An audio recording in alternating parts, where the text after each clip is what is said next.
Students, मैं हूँ आपका इंस्ट्रक्टर मोहम्मद हमजान मास। उम्मीद है आप सब खैरियत से होंगे। तो बढ़ते हैं आज के लेक्चर एक्सरसाइज 1.2 की तरफ। तो क्वेश्चन नंबर 1 है, from the following matrixes identify. Identify का मतलब है शिनाख्त करें कि ये जो फॉलोइंग मैट्रिक्स है, जो नीचे दिए गए मैट्रिक्स हैं उनकी शिनाख्त करें कि कौन सा यूनिट मैट्रिक्स है, कौन सा रो मैट्रिक्स है, कौन सा कॉलम मैट्रिक्स है और कौन सा नल मैट्रिक्स है।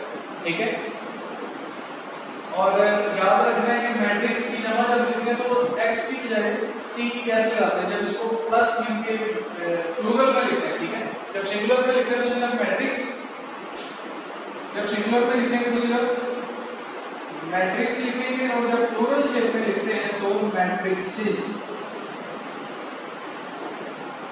ठीक है, तो ये है इसका। अच्छा, नेक्स्ट है, हमने बताना है ये कौन सा मैट्रिक्स है। आपने जस्ट इसका नाम बताना है इस मैट्रिक्स। तो हमें पता है जिसमें तमाम एंट्रीज जीरो हो वो कौन सा मैट्रिक्स होता है, नल मैट्रिक्स। अब ये एक है तो इसके साथ x लगेगा, अगर ज्यादा भी आपने प्लूरल को बताना तो c कैसे लगाते हैं। ठीक है, तो नल मैट्रिक्स। अब ये बताना है कौन सा मैट्रिक्स है, यूनिट मैट्रिक्स है, नल मैट्रिक्स कौन सा है। तो इसमें एक रो है, एक रो, तो आपको पता है जिसमें एक रो वो कौन सा मैट्रिक्स होता है, रो मैट्रिक्स। तो बस आपने इसका नाम भी बताना है, रो मैट्रिक्स। इसी तरीके से आपने बताना है ये कौन सा मैट्रिक्स है, यूनिट है, वो है, कॉलम है या नल है। तो ये कॉलम मैट्रिक्स है क्योंकि इसमें सिर्फ और सिर्फ एक कॉलम है। तो जिसमें सिंगल कॉलम हो उसको क्या बोला जाता है, कॉलम मैट्रिक्स। और ये सारी डेफिनेशन भी हम वैसे पिछले लेक्चर में देख चुके हैं, इन सभी की डेफिनेशंस। अच्छा, नेक्स्ट है, ये वाला कौन सा मैट्रिक्स है, आपको पता है जिसमें डायगोनल में 1 हो और बाकी तमाम एंट्री 0 हो, कौन सा मैट्रिक्स होता है, यूनिट मैट्रिक्स। ठीक है, और इसका दूसरा नाम क्या जी, आइडेंटिटी मैट्रिक्स।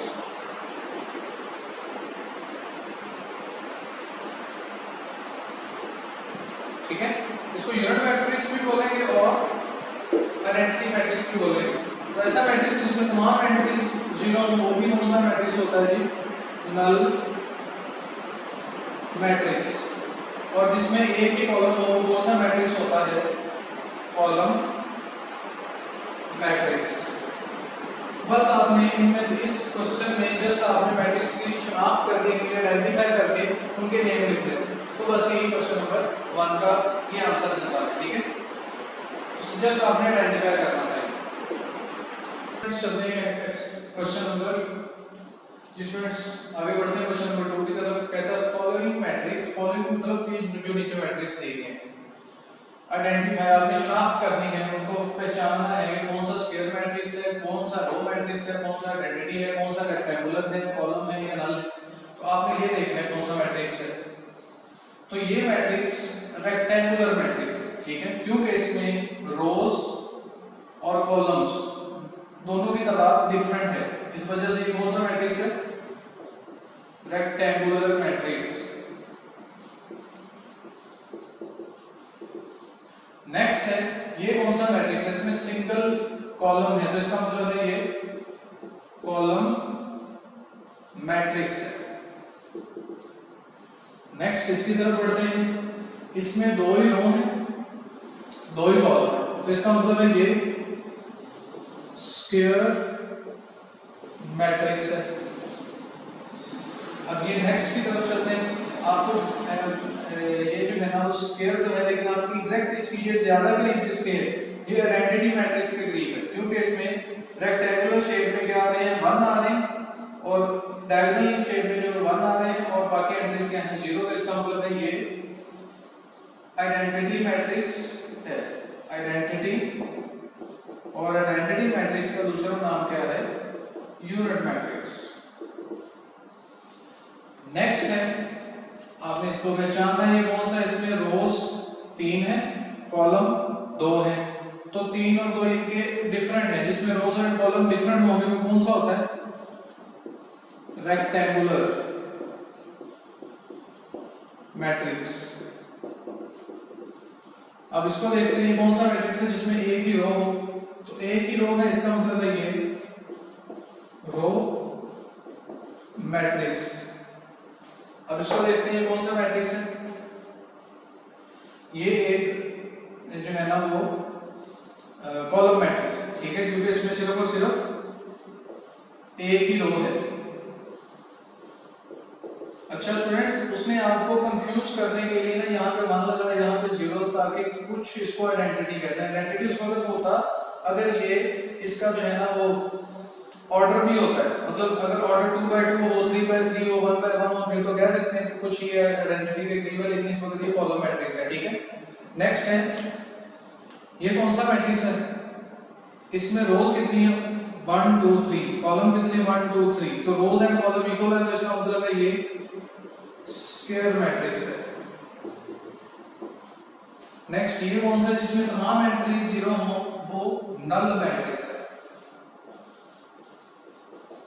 अच्छा ये देखने वाली बात है 1 3 रोज 2 कॉलम, आप इसको रेक्टेंगुलर भी बोल सकते हैं, लेकिन ये ज्यादा करीब किसकी है नल मैट्रिक्स का, तो इस वजह से इसको हम क्या बोलेंगे नल मैट्रिक्स, ठीक है। पढ़ते हैं आगे क्वेश्चन नंबर 3 की तरफ। क्वेश्चन नंबर 3 में उसने कहा फाइंड द फॉलोइंग मैट्रिक्सेस, कि जो नीचे दिए गए मैट्रिक्स है, फॉलोइंग का मतलब दर्ज है नीचे दिए, आइडेंटिफाई की शनाख्त करें।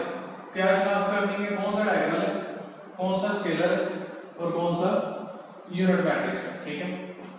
तो आपको पता है जब डायगोनल एंट्रीज सेम हो और बाकी तमाम 0 हो, तो उसको क्या बोला जाता है स्केलर मैट्रिक्स। और जब डायगोनल एंट्रीज डिफरेंट हो और बाकी वैल्यूज, बाकी जो एंट्रीज नॉन डायगोनल एंट्रीज वो 0 हो, तो उसको क्या बोला जाता है जस्ट डायगोनल मैट्रिक्स।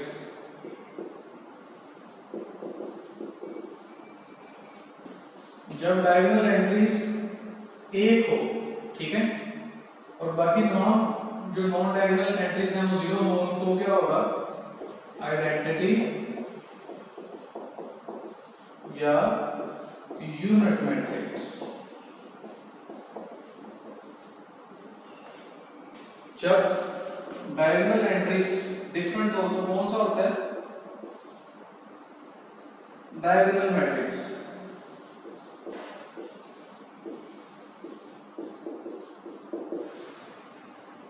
अब इसको देखते हैं 5 - 3 करेंगे 2, 1 + 1 करेंगे 2, तो इसका मतलब है डायगोनल एंट्रीज सेम है, तो ये कौन सा मैट्रिक्स होगा स्केलर मैट्रिक्स। तो उम्मीद है आपको अब तीनों में डिफरेंस समझ आ गया होगा।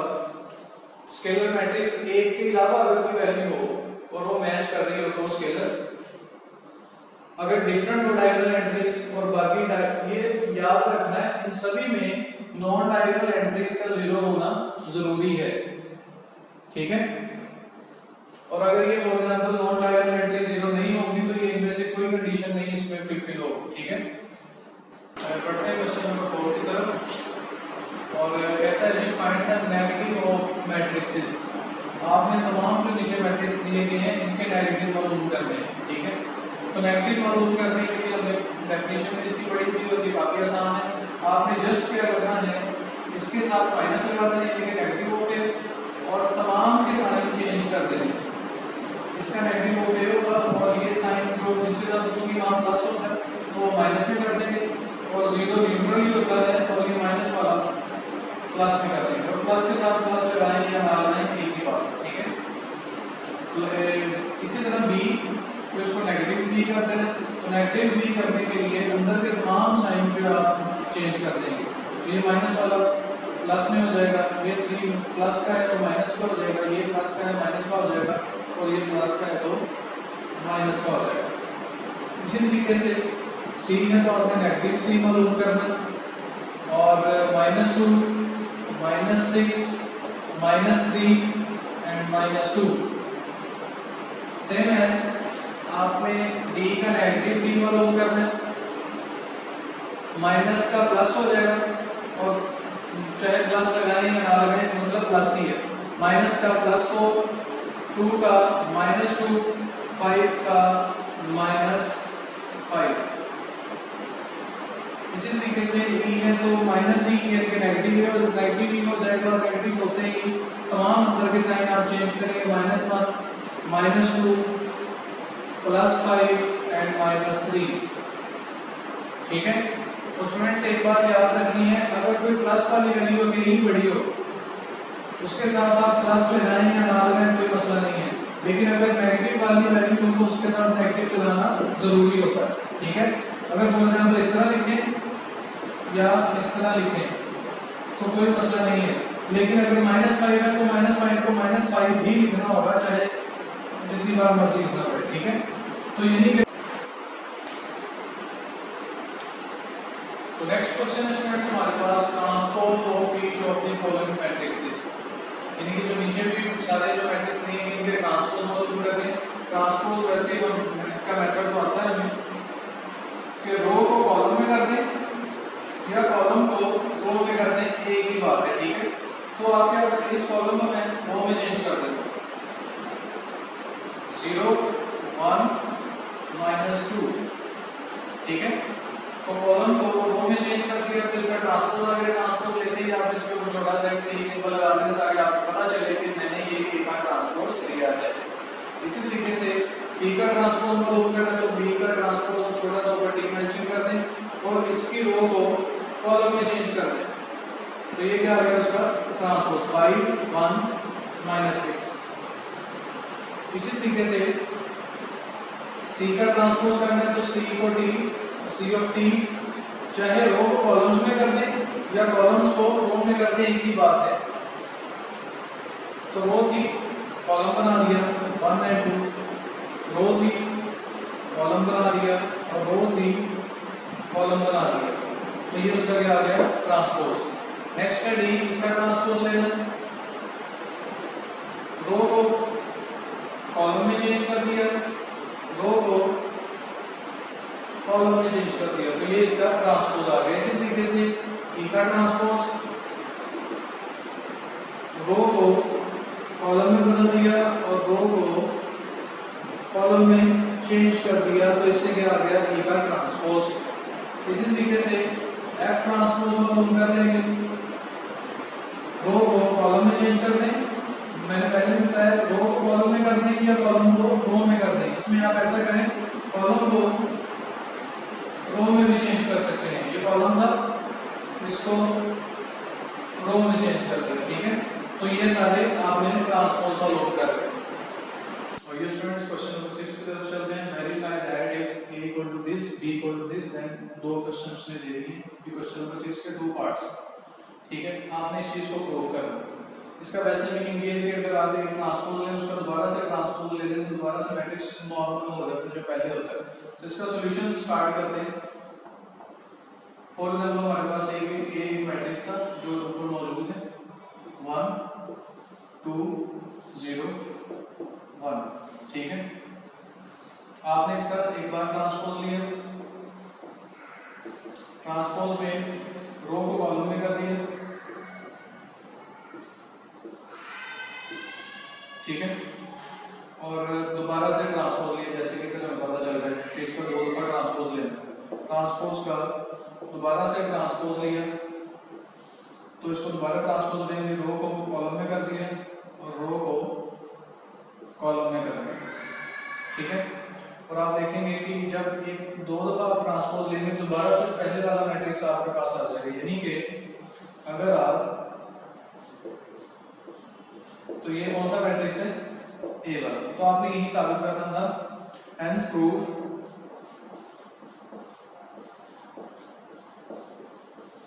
अगर आप किसी मैट्रिक्स का डबल टाइम मैट्रिक्स लेते हैं तो दोबारा से पहले वाला मैट्रिक्स ही वापस आपको रिटर्न में मिल जाता है। तो इसी तरीके से आपने ये प्रूव करना है। सॉल्यूशन स्टार्ट करते हैं। तो सबसे पहले बी मैट्रिक्स लिखेंगे 1 1 2 0। तो पहले ट्रांसपोज लेंगे इसका, रो को कॉलम में कर दिया, रो को कॉलम में कर दिया, तो ये ट्रांसपोज आ गया।